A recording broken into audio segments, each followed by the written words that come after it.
Bonjour les amis et bienvenue à cette capsule d'Olivier le Sommelier spéciale Saint-Patrick. Alors, qui dit Saint-Patrick dit souvent parade, grande fête dans la rue, peut-être un peu imbibé d'alcool.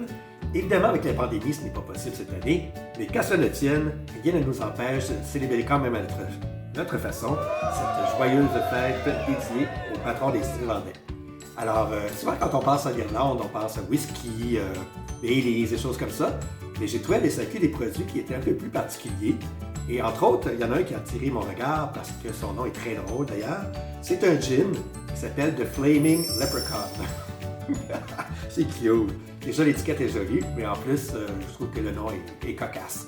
Donc, c'est Ronan, le Leprechaun, qui est sur cette bouteille-là, parce qu'ils font toute une panoplie d'alcool et chacun a un petit Leprechaun qui est nommé en l'honneur de cette boisson-là. Alors, Ronan, qu'est-ce qu'il a dans le bec? On va regarder ça tout de suite. On commande ça, Slancha, à votre santé. C'est très genièvre déjà en partant. Très frais, très classique comme arôme. C'est pas comme on part pas sur les concombres ou sur le tas d'agrumes. Non, non, c'est très floral et très genièvre. J'espère que ça va être ça au goût aussi. J'ai hâte d'écouter. À votre santé encore. Slancha.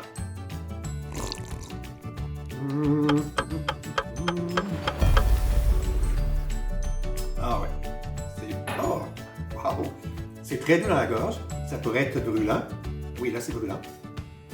On voit que le petit leprechaun est un peu espiègle. Ça commence un peu velouré, mais ça finit comme un feu d'artifice dans la bouche. Et toujours sur ces notes de genièvre et d'agrumes cette fois-ci. Oui, en effet. C'est très joli. C'est même l'orange. Ah, j'adore ça. Ça veut dire que ça serait parfait pour faire comme par exemple un gin tonic. Mais je n'irai pas nécessairement faire un tas de cocktail parce qu'on va perdre sa spécificité.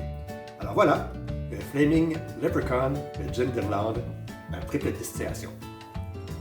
Et là, vous allez me dire, du gin, Olivier, c'est pas si original que ça, c'est pas si irlandais que ça. Ah, vous avez bien raison. Alors, j'ai cherché d'autres produits qui sont encore plus typés. Et il y en a un qui m'a vraiment fasciné parce que je n'avais jamais entendu parler avant. Et c'est super cool comme produit. Ça s'appelle Poitin ou Pochin. Il y a deux prononciations qui se disent. Et en fait, vous voyez ici, celle que j'ai trouvée à la SAQ, c'est le Mad March Hare. C'est comme dans Alice, là. C'est super amusant comme principe, comme nom. Et il y a une légende avec, mais je ne vais pas vous la raconter parce que j'ai passé le temps.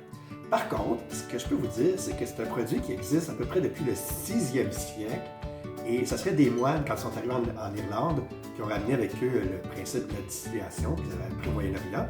Et puis, les gens ont commencé à passer leur excédent de céréales là-dedans et à faire de l'alcool avec.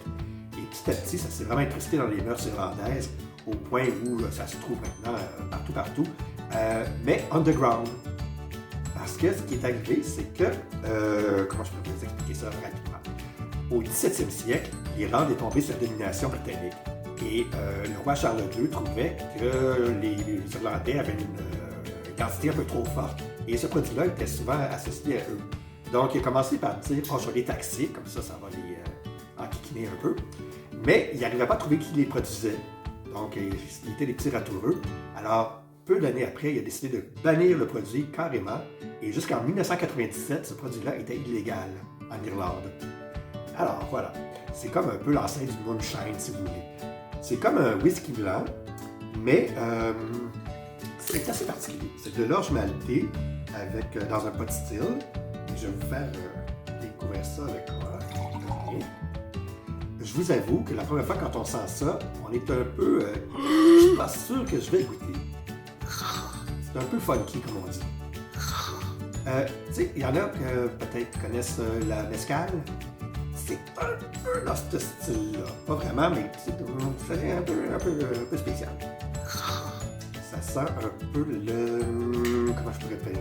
Un peu les tables. Et c'est floral en même temps. Donc c'est particulier. On va voir en bouche qu'est-ce que c'est.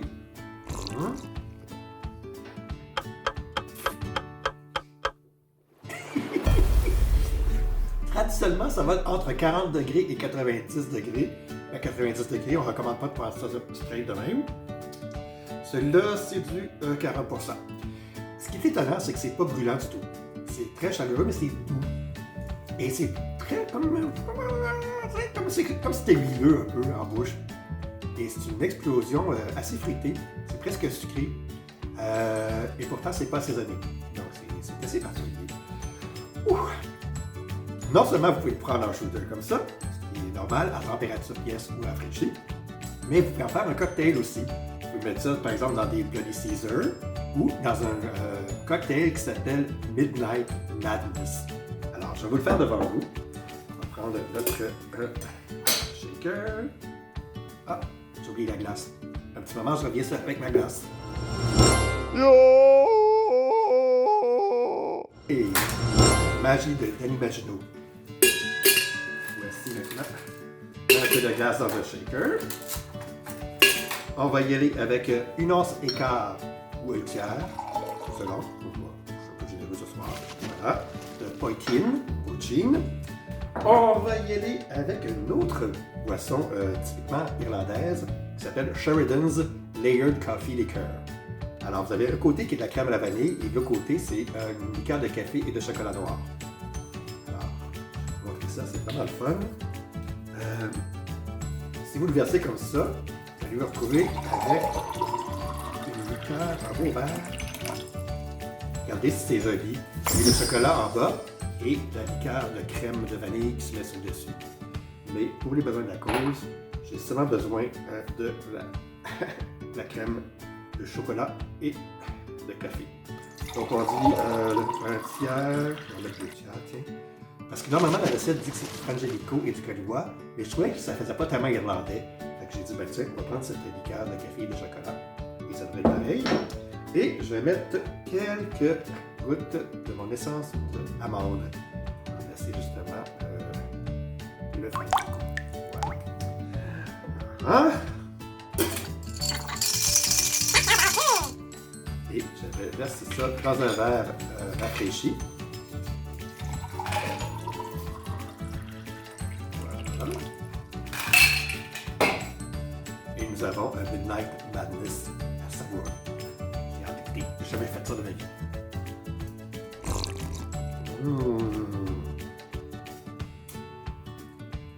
C'est super suave, mais je pense que ça serait assez traître. Non! C'est vrai, il manque un ingrédient. Sinon, ça va fesser dans le dash pour rien. Il faut quelque chose qui s'appelle de l'espresso. Alors, merci les amis de ces sachères de Maisonneuve.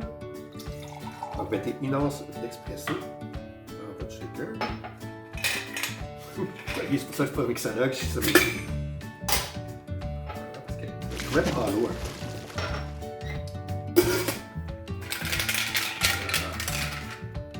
Ah, ben oui. Il était minuit moins tard, là, il est. Bon, voilà. Alors, ben, slange shot à votre santé. Et je vous souhaite la meilleure des Saint-Patrick. Voilà. Au revoir tout le monde.